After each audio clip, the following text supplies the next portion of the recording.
5e et dernier jour du procès du meurtrier présumé d'Élise et Julien. Ce Rwandais de 38 ans est poursuivi devant les assises de Seine-Maritime pour ce double meurtre et le viol d'Élise en décembre 2015 à Rouen. La réclusion criminelle à perpétuité assortie d'une peine de sûreté de 22 ans a été requise contre l'accusé. Le verdict, lui, est attendu ce soir. On retrouve au palais de justice de Rouen Frédéric Nicolas et Didier Meunier.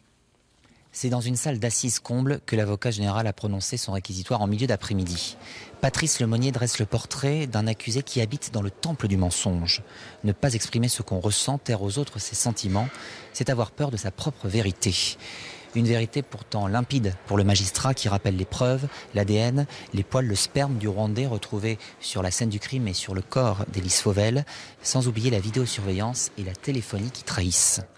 La thèse de l'amnésie ne tient évidemment pas.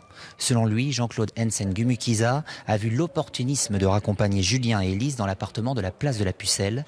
Il a tué 2 personnes pour violer, explique Patrice Lemonnier.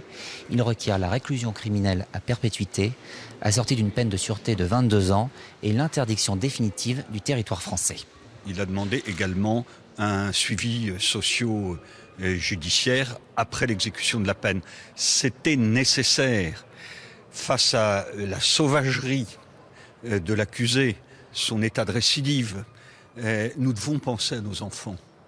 Et qu'est-ce qu'il en sera lorsque celui-ci ressortira? Est-ce qu'il recommencera? Pour l'avocate de la défense, la tâche est extrêmement lourde. Elle le reconnaît dès le début de sa plaidoirie. Maître Massardier n'est pas surprise par la peine demandée. Je savais évidemment que l'avocat général allait suivre cette ligne.